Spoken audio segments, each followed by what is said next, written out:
have so many more small ones. Like very different range of decisions. So Gordon happens to be a local story, but there are others who died perhaps in hospital down. Yes, he hails from the state of New York, and he was killed on day one of the battle, June 6, 1918. What it doesn't say on the headstone, though, he must have been a pretty smart guy. He was a graduate of actually Harvard University.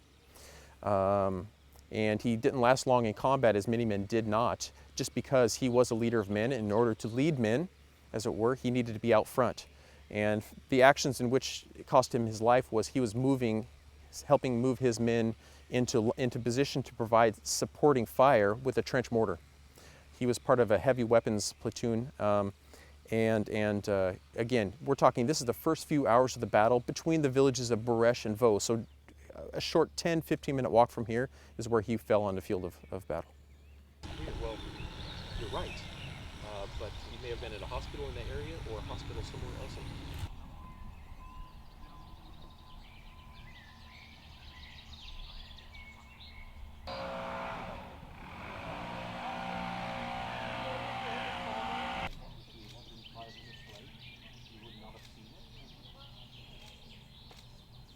The battle that they taught you? This was the famous, the captain that showed up and was told there was a general retreat and said, "Retreat, hell, we just got here."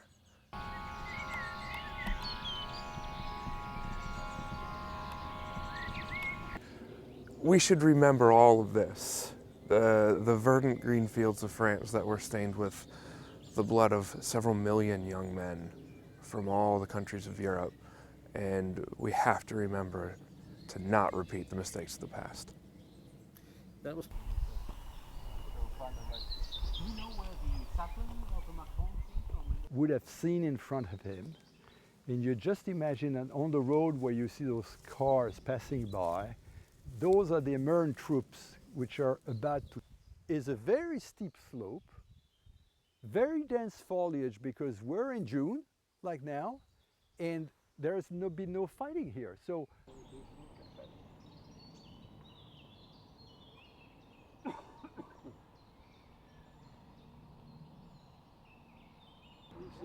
Who's behind that? Is that furnace? Or? Yeah. You see the furnace moving.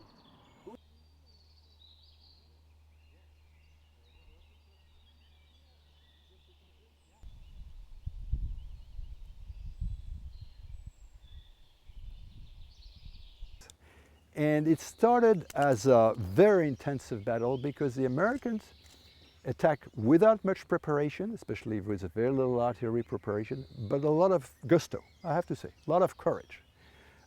They basically stood up, bayonet up, and when they were confronted, as we'll see, by intense enemy fire, instead of ducking, instead of retreating, which by the time of the war would have been the normal attitude of troops and waiting for the artillery barrage to relieve them, they charge.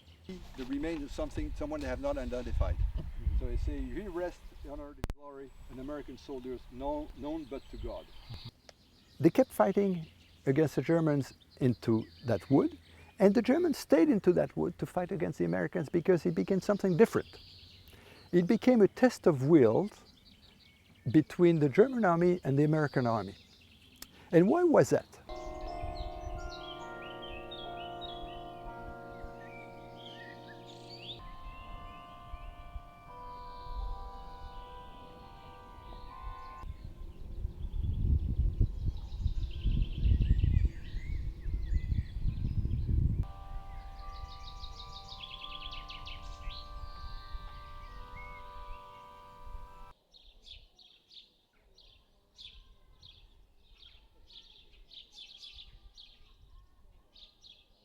Oops. So it's this pile of, be careful there. It's and you can bring more light around history, small things like archaeology. These items are really the memory of the battlefield. Last year, shooting for the movie, it was crazy story. Oh, just if you think about this was picked up in the field on the Hill 142.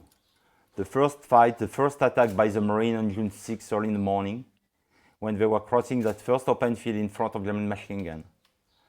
The guy was, of course, using his rifle. If you check carefully, the rifle has been broken there by a bullet. Imagine the Marine holding it, reloading, and hit by a bullet. Probably that guy was severely wounded, maybe he died in the field. You see it is broken there by the bullet. The bolt went back. He was reloading it. It's still a cartridge inside. And fired. I mean, he was pushing it. The French know now, but they can count on the American troops. Okay, they are young, they look like without experience, but they are able to fight against the German. The morale of the French became higher after the Battle of Belleau Wood. Just before the Marine came and the army came, they thought really that everything was gone. So this was the change, the turn.